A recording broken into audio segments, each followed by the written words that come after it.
Estime de soi de l'enfant. 5 stratégies pour la construire. Il y a dans chaque adulte une voix qui parle quand personne n'écoute, quand on échoue, quand on doute, quand on se demande si l'on est à la hauteur. Cette voix, vous la connaissez. Peut-être est-elle critique, sévère, impatiente. Peut-être est-elle douce, encourageante, bienveillante. Cette voix n'est pas née de nulle part. Elle a été façonnée dans l'enfance par des gestes, par des mots, par des silences. Dans l'épisode précédent, intitulé « Quand l'amour blesse, 5 erreurs qui cassent l'estime de soi d'un enfant », nous avons vu comment cette voix peut être blessée par des erreurs commises sans le vouloir, par un amour mal ajusté. Aujourd'hui, nous allons voir comment elle se construit. Dans cet épisode, nous allons explorer 5 stratégies validées par la science pour bâtir chez un enfant une estime de soi solide. Une estime qui ne dépend pas des circonstances, mais qui repose sur une conviction profonde « je peux compter sur moi ». 5 piliers, 5 gestes éducatifs, 5 manières de façonner cette voix intérieure qui l'accompagnera toute sa vie. Il existe en chaque enfant un territoire que nul regard extérieur ne peut complètement saisir. Un espace intime, encore souple, encore neuf, où se forme doucement la manière dont il se parlera à lui-même. Ce lieu intérieur n'a pas encore de nom. Les philosophes y voient le germe de la liberté, les psychologues celui de l'identité et les poètes une chambre secrète où se forge la lumière fragile de l'existence. Mais pour un enfant, ce lieu est d'abord un ressenti, un souffle. Une impression, quelque chose qui prend forme dans le silence, la manière dont il se perçoit, la manière dont il s'autorise, la manière dont il se relève. Et dans ce silence, chaque geste compte, chaque mot devient une trace, chaque nuance d'attention, une empreinte. Car avant de devenir un adulte qui pense, l'enfant est un être qui absorbe. Il absorbe nos regards, nos doutes, nos élans maladroits, comme autant de messages sur ce qu'il est en droit d'espérer de lui-même. Il y a dans l'enfance des phrases qui deviennent des racines, et d'autres qui deviennent des murs, des gestes qui ouvrent des portes, et d'autres qui les referment sans bruit. Construire l'estime de soi, ce n'est pas enseigner la force, c'est offrir la possibilité de se sentir suffisamment solide pour avancer même quand personne ne regarde. C'est façonner cette voix intérieure, lente, douce, discrète, qui un jour dira « Tu peux essayer, tu peux échouer, tu peux te relever, et rien de cela n'altère ta valeur. » Tu peux essayer, tu peux échouer, tu peux te relever. Et rien de cela n'altère ta valeur. Cette liberté intérieure ne se donne pas, elle se cultive, patience après patience, expérience après expérience, présence après présence. Dans cet épisode, nous allons explorer comment cette liberté se construit, non pas en théorie, mais dans le quotidien, dans les choix que nous laissons faire, dans les erreurs que nous autorisons, dans les émotions que nous validons, dans la manière dont nous nous parlons à eux et à nous-mêmes. Car apprendre à un enfant à croire en lui, c'est l'un des actes éducatifs les plus profonds qui soient. C'est lui transmettre non pas la certitude de réussir, mais la force d'exister. Et cette force-là, elle se bâtit. Pas d'un seul geste, mais pierre après pierre, jour après jour, lien après lien.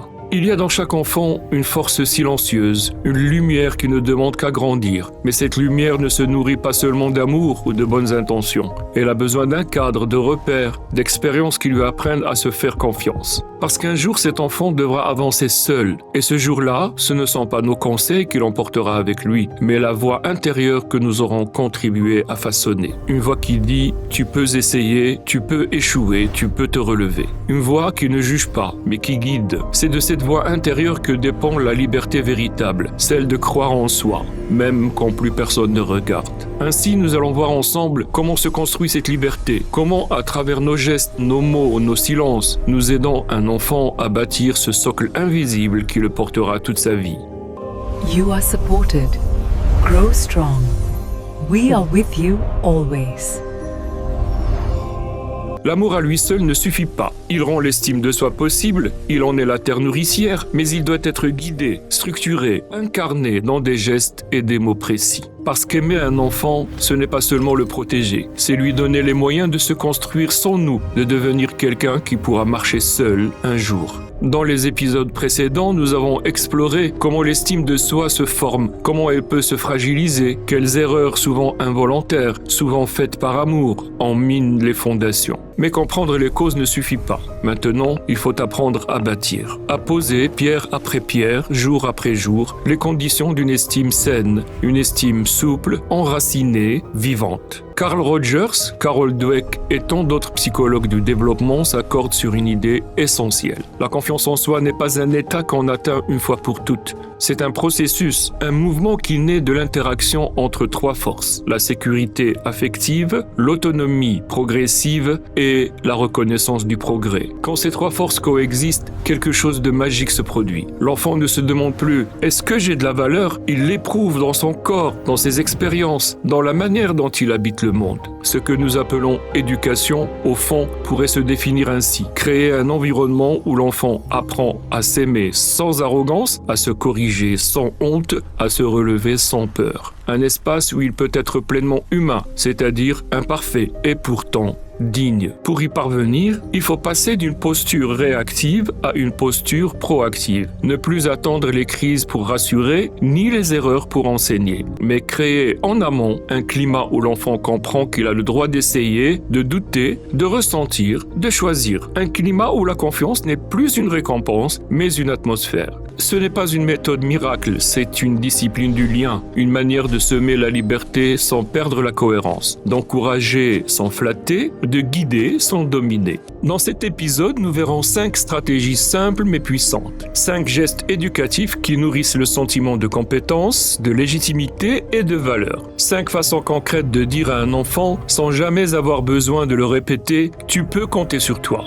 Cela commence par un premier pilier, l'autonomie, mais pas n'importe laquelle.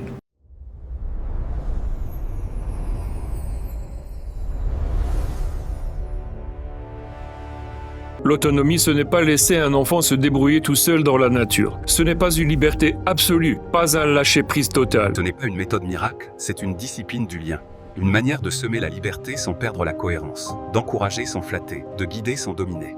C'est un apprentissage guidé, un équilibre délicat entre la confiance et le cadre. Pensez à un jardin. Le rôle du jardinier n'est pas de forcer chaque branche à pousser dans une direction parfaite, de tout contrôler, de tout maîtriser. C'est d'offrir un espace, un terreau riche, de l'eau, de la lumière, et de laisser les racines trouver leur propre chemin dans la terre. Les neurosciences du développement le confirment aujourd'hui. Cette autonomie structurée joue un rôle décisif dans la construction de l'estime de soi. Chaque fois qu'un enfant prend une décision, même minuscule, quelque chose s'active dans son cerveau. Choisir ses vêtements le matin, préparer son goûter, ranger sa chambre à sa manière, ces gestes qui nous paraissent anodins, ils allument une zone précise, le cortex préfrontal dorsolatéral, le centre exécutif du jugement, de la planification, de cette conviction intérieure « je peux ». Chaque petite décision est une micro-expérience de puissance. Autrement dit, chaque petite autonomie vécue est une micro-expérience de puissance intérieure. Et c'est cette accumulation de micro-expériences qui tisse la conviction fondamentale « je suis capable ». Mais soyons honnêtes, dans la réalité du quotidien, il est souvent plus rapide de faire les choses à leur place. On prépare leurs affaires, on coupe leur pain, on noue leurs lacets par habitude ou par efficacité. Pourtant, chaque fois que nous le faisons,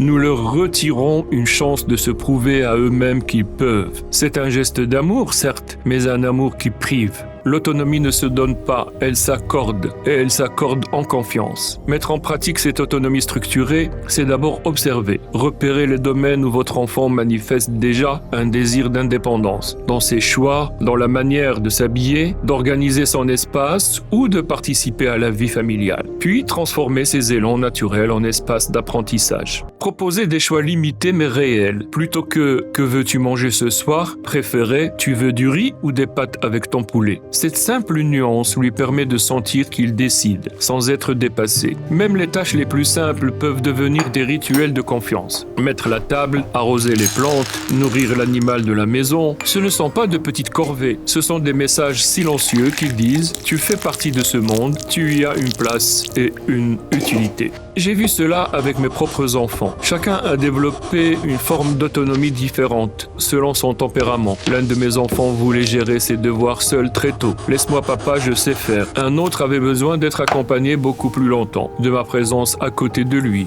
même silencieuse. L'essentiel, j'ai compris, ce n'était pas d'imposer un rythme uniforme, une méthode qui marcherait pour tous. C'était de respecter les élans de chacun, d'observer où chacun se trouvait vraiment. L'autonomie structurée, ce n'est pas une technique qu'on applique, c'est une philosophie du lien, une manière de regarder l'enfant, ni comme un être fragile qu'il faut protéger de tout, ni comme un élève qu'il faut modeler, façonner, perfectionner, mais comme une personne en devenir. Une personne qui a besoin d'un cadre pour explorer sans se perdre, d'un espace pour agir et faire ses propres erreurs, d'une confiance pour oser grandir. Chaque fois qu'on laisse un enfant faire un pas de plus, même hésitant, même maladroit, on ne lui apprend pas seulement à faire quelque chose. Mais agir ne suffit pas. Il faut aussi apprendre à continuer d'agir quand on échoue.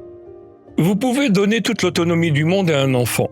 S'il croit que l'échec prouve qu'il est nul, il n'osera plus jamais essayer. C'est là qu'intervient le deuxième pilier, peut-être le plus puissant de tous. Une découverte de Stanford qui a révolutionné notre conception de l'apprentissage.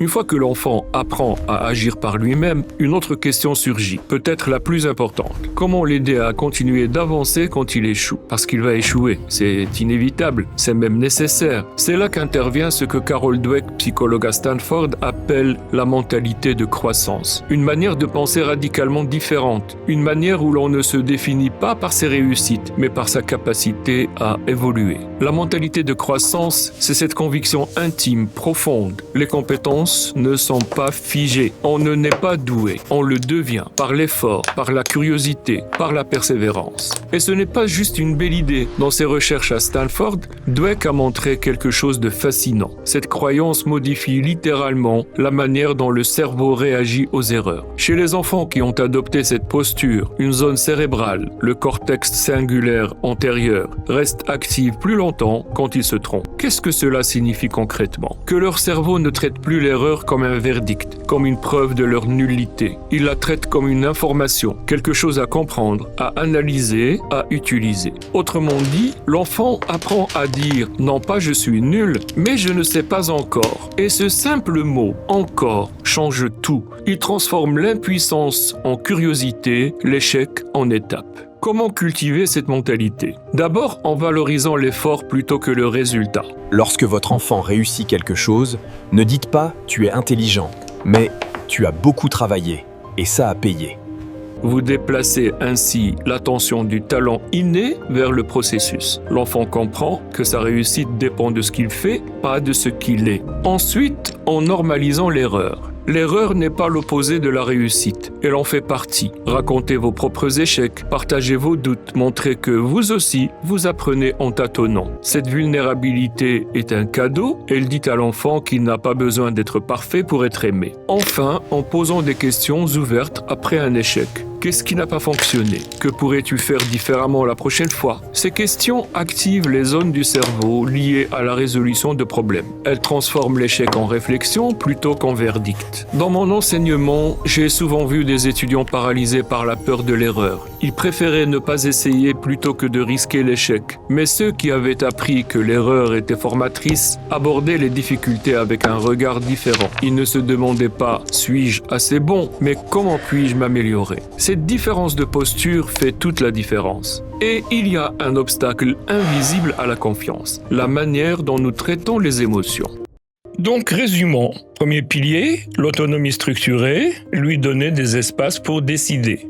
Deuxième pilier, la mentalité de croissance, lui apprendre que l'échec n'est pas un verdict. Mais il y a un troisième élément que la plupart des parents négligent, un élément invisible. Et pourtant, c'est souvent celui qui fait le plus de dégâts. Je parle de la manière dont nous réagissons à ces émotions.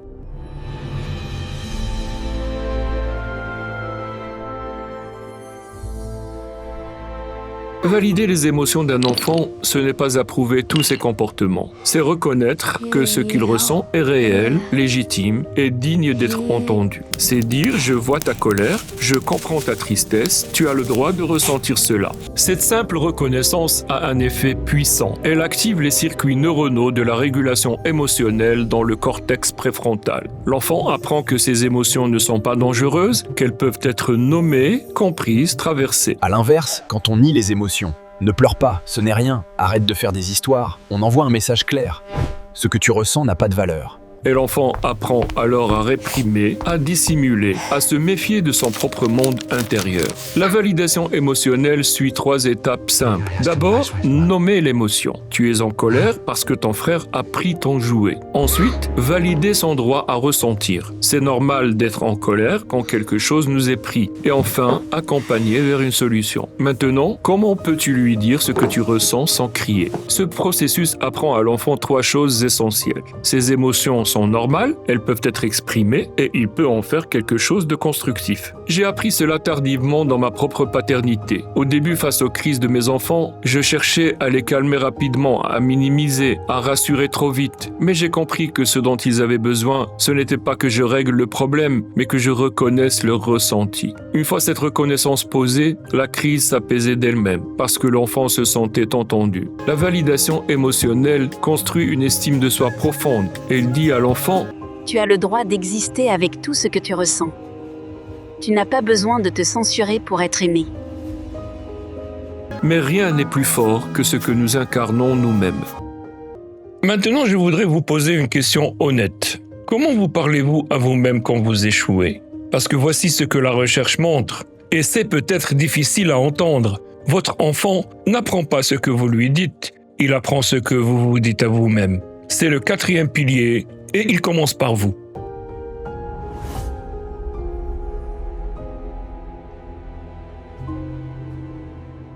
Les enfants n'apprennent pas ce qu'on leur dit, ils apprennent ce qu'on leur montre. Et ce qu'on leur montre le plus puissamment, c'est notre propre rapport à nous-mêmes. Si vous voulez que votre enfant ait une estime de soi saine, commencez par travailler la vôtre. Non pas pour être parfait, mais pour être authentique. Pour montrer que vous aussi, vous doutez, vous échouez, vous apprenez.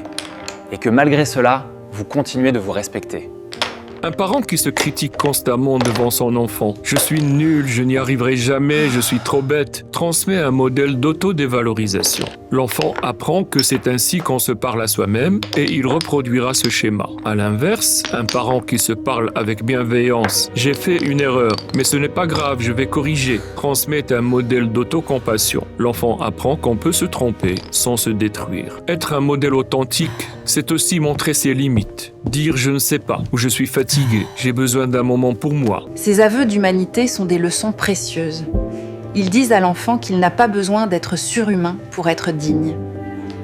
Dans ma propre trajectoire, j'ai longtemps cherché à être l'enseignant parfait, le père parfait, le chercheur parfait. Mais cette quête m'épuisait et surtout, elle m'éloignait de moi-même. C'est en acceptant mes limites, en les verbalisant, que j'ai découvert une forme de liberté. Et c'est cette authenticité, plus que mes réussites, qui a permis à mes enfants et mes étudiants de se sentir autorisés à être imparfaits eux aussi. Enfin, pour que tout cela devienne une mémoire durable, il faut des rituels. Autonomie, mentalité de croissance, validation émotionnelle, modèle authentique, 4 piliers puissants. Mais il en manque un, celui qui transforme tous les autres en souvenirs durables. Celui qui crée des ancres émotionnelles que votre enfant emportera toute sa vie. Je parle des rituels de reconnaissance.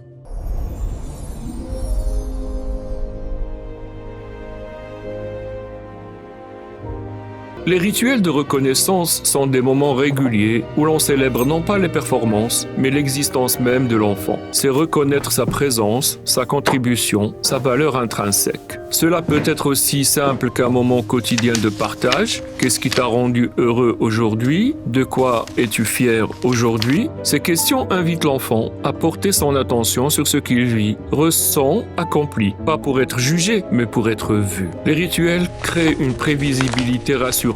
L'enfant sait qu'il y a un espace où il sera entendu, où sa parole aura de l'importance. Et cette constance nourrit la sécurité intérieure. Les rituels peuvent être aussi physiques. Un câlin le matin, une histoire le soir, un moment de jeu hebdomadaire. Ce qui compte, ce n'est pas la durée, mais la constance. C'est dire tu es important et ce temps est pour toi. En famille, on pourrait instituer un rituel simple, par exemple le repas du week-end où chacun partagerait une chose dont il serait reconnaissant. Ce moment créerait une connexion, un espace de parole où chacun existerait pleinement. Ces rituels de reconnaissance construisent une mémoire émotionnelle positive. Ils deviennent des ancres auxquelles l'enfant peut se raccrocher dans les moments difficiles. Des preuves tangibles qu'il compte, qu'il a une place, qu'il est aimé. Si vous vous dites « je ne fais pas tout cela », souvenez-vous, personne ne coche toutes les cases. Éduquer, c'est ajuster, pas réussir à 100%.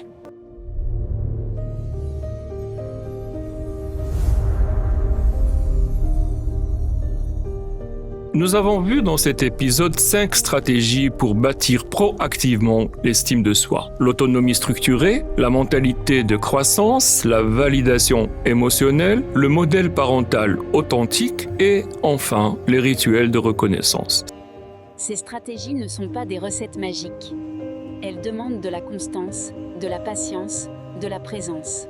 Ces stratégies ne sont pas des recettes magiques, elles demandent de la constance, de la patience et de la présence. Mais elles transforment profondément la manière dont l'enfant se perçoit. Elles lui disent jour après jour, tu es capable, tu peux apprendre, tes émotions sont légitimes, tu as de la valeur. Et ces messages répétés deviennent la voix intérieure qui l'accompagnera toute sa vie. Aider un enfant à croire en lui, c'est l'un des plus beaux actes de transmission. Non pas lui offrir des certitudes, mais lui donner le courage de douter sans se perdre. Non pas le protéger du monde, mais lui apprendre à y trouver sa place, avec confiance et dignité. Chaque regard bienveillant, chaque mot de reconnaissance, chaque espace d'autonomie plante une graine. Et ces graines, tôt ou tard, deviennent racines. Racines d'une estime solide, d'une présence paisible, d'une liberté intérieure. Alors que vous soyez parent, enseignant ou simplement témoin d'un jeune en construction, souvenez-vous, vous ne façonnez pas seulement un comportement, vous façonnez une voix. Et cette voix, un jour, lui dira, peut-être au moment où il en aura le plus besoin, tu peux compter sur toi. Nous arrivons ici à un point essentiel du chemin. Dans l'épisode précédent, nous avons vu comment l'estime de soi peut être construite, nourrie, consolidée,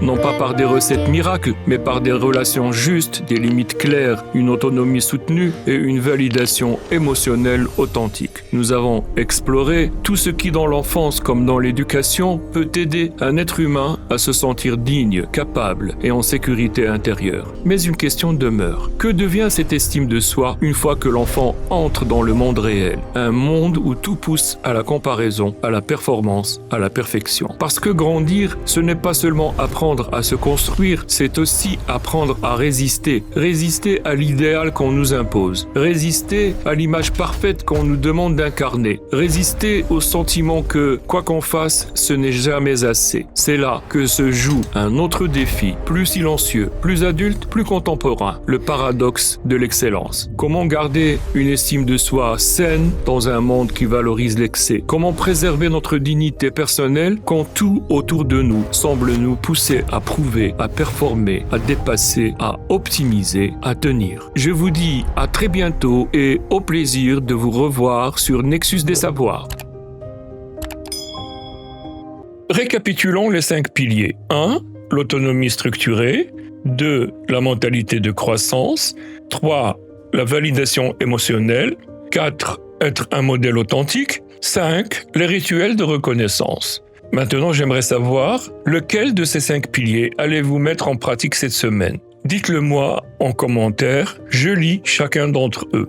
Et souvenez-vous, vous ne façonnez pas seulement un comportement, vous façonnez une voie, un avenir. À très bientôt sur Nexus des Savoirs.